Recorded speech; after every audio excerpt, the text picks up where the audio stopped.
క్రితమే పాండురంగాశ్రమం అనే ఆశ్రమాన్ని స్థాపించింది. ఎందు గురించి స్థాపించిందంటే, మనము భగవద్గీతలో శ్రీకృష్ణ భగవాన్ చెప్తారు, ఎప్పుడైతే ధర్మానికి హాని జరుగుతుందో అప్పుడు నేను అవతరిస్తా అంటారు. మరి ధర్మానికి ఏం హాని జరిగినప్పుడు అంటే అనేక రకాల ఇబ్బందులు, అసలు భక్తి అంటే ఏందో తెలియని పరిస్థితుల్లో జనాలందరూ కూడా కాలం గడుపుతున్నారు. మరి ఈ పరిస్థితులలో ఇట్లా ఉంటే ఎట్లా? మరి పుట్టినమా చచ్చినమా జీవితం గడిచిపోయిందా అన్నట్టు ఉండొద్దు అనే ఉద్దేశంతో స్వామివారు పాండురంగాశ్రమం అనే స్థాపించి భక్తిని ప్రచారం చేసింది. భక్తి అంటే ఏంది? భగవన్ నామాన్ని ప్రచారం చేసింది. ఎవరికి చెప్పిందంటే పామర్లకు చెప్పింది. ఎవరైతే కాయకష్టం చేసుకొని బతుకున్నారో ఫస్ట్ వాళ్ళని ఉద్ధరించాలనే ఉద్దేశంతో ఈ భక్తి ఉద్యమాన్ని వారు 100 సంవత్సరాల క్రితం స్టార్ట్ చేసింది. ఏం భక్తి అంటే కలియుగంలో నామస్మరణం మించింది లేదు. త్రేతాయుగంలో యజ్ఞయాగాలు, ద్వాపర యుగంలో దాన ధర్మాలు చేసుకుంటే ఎట్లయితే ముక్తి లభిస్తుందో, కలియుగంలో కేవలం నోరాల భగవన్నామం భక్తి కాదు మనకు ముక్తి లభిస్తుందని పెద్ద ఎత్తున ఎంతో కష్టపడ్డారు వాళ్ళు. అంటే అటు రజాకారులు, ఇటు కమ్యూనిస్టులు అనేక రకాల విపత్తులు చేస్తున్నప్పటికీ మనుషుల్లో మార్పు తేవాలి, భగవంతుల వైపు మళ్లించాలనే ఉద్దేశంతో పాండురంగాశ్రమాన్ని స్థాపించి భక్తి ఉద్యమాన్ని ముందుకు తీసుకుపోయి ఆ తెలంగాణ ప్రాంతంలో మొత్తం కూడా భక్తి చైతన్యాన్ని మనకు అందించిన మహా చైతన్య ప్రభు సాక్షాత్తు ఏకాదశ అవతారమూర్తి విష్ణు వంశ సంభూతులు మా భావానంద స్వామి వారు భక్తిని ప్రచారం చేసి పాండురంగాశ్రమాన్ని నెలకొల్పింది. ఇప్పటికీ పాండురంగాశ్రమంలో నాదం సాధన, వచ్చిన వాడికి కడుపు నిండా భోజనం పెట్టాలి, భగవన్నామం చేయించాలని నినాదంతో ముందుకు పోతుంది ఆశ్రమం. మరి ఈ మధ్య కాలంలో విపత్తులు వస్తున్నాయని, కరోనా లాంటి మహమ్మారి వస్తుందని శతకోటి హరే రామ జప యజ్ఞం అనేది ఒకటి సంకల్పించింది పాండురంగాశ్రమం. ఆ యజ్ఞం యొక్క ఆంతర్యం ఏంది? 100 కోట్ల హరే రామ నామం చేయాలి. హరే రామ ఎందుకు చేయాలి అంటే కలికల్మష నాశన మంత్రం ఇది. హరే నామ హరే నామ హరే నామేవ కేవలం కలవు నాస్త్యేవ నాస్త్యేవ గతిరని. ఈ కలియుగంలో ఈ హరే రామ నామం మించింది లేదు. ఇది ఒక AK-47 పనిచేస్తుంది. 100 కోట్ల జపం చేయిస్తే లోకశాంతి, లోక కళ్యాణం జరుగుతుందనే ఉద్దేశంతో 100 కోట్ల జపం చేయించడానికి యజ్ఞం అనేది స్టార్ట్ చేసింది. ఈ యజ్ఞంలో భాగంగా ఇప్పటికీ మా జయదేవ్పూర్ నుంచి సేట్లు, పటేళ్లు, రెడ్డిలు, ఈ కులాలకు అతీతంగా అద్భుతంగా ప్రతి గ్రామానికి మేము పోతున్నాం. ఇదే పని మరి పోవాలి, అక్కడ ఏకాదశి నగర సంకీర్తన చేసుకోమని చెప్పాలి. శతకోటి హరే రామ జప యజ్ఞాన్ని మీ వంతు ఎంత హరే రామ జపం చేస్తారని అడగాలి. అట్లా మేము గ్రామానికి ఇవాళ 74వ గ్రామంగా ఈ చింతమడక గ్రామానికి వచ్చినాం.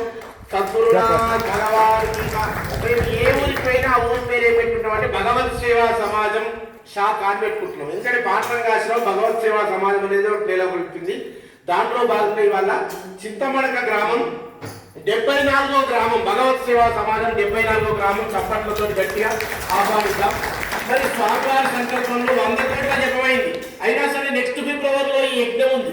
ఆ యజ్ఞంలో మనం కూడా భాగస్వాములు కావాలి కనుక మనం కూడా హరే రామ జపం చేయాలి. మీకు ఇచ్చినటువంటి కార్డ్స్లలో జపం ఎట్లా చేయాలనేది, ఈ జపానికి నియమ నిబంధనలు లేవు. ఎప్పుడైనా 24 గంటలు నామ జపం చేసుకోవచ్చు. హరే రామ రామ రామ హరే హరే, హరే కృష్ణ కృష్ణ కృష్ణ హరే.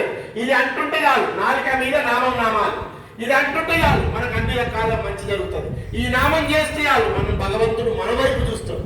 లోపల ఉన్న ఆ దేవుడు మన దగ్గరికి వస్తాడు, మన గుండె గుడిలోకి వస్తాడు. ఎప్పుడు వస్తాడు? ఈ నామం చేయగలగాలి. మనం ఎట్లా చేసినా సరే, నువ్వు వంట వండుకుంటూ చేయి, బాయికాడికి పోయి పని చేసుకుంటూ చేయి, దుకాణంలో సరుకులు అమ్ముకుంటూ చేయి, హరే రామ నామం చేయాలనే ఉద్దేశంతో 100 కోట్ల జపమైంది ఇప్పటికీ. అయినా సరే మీరు కూడా జపం చేయండి. చేస్తా అన్న వాళ్ళకు ఈ జపమాలు ఇవ్వడం జరుగుతుంది. రెండోది ఏంది? నగర సంకీర్తన చేసుకోవాలి. ఏకాదశి అనేది చాలా పరమ పవిత్రమైనది, విష్ణుమూర్తికి ఇష్టమైన రోజు.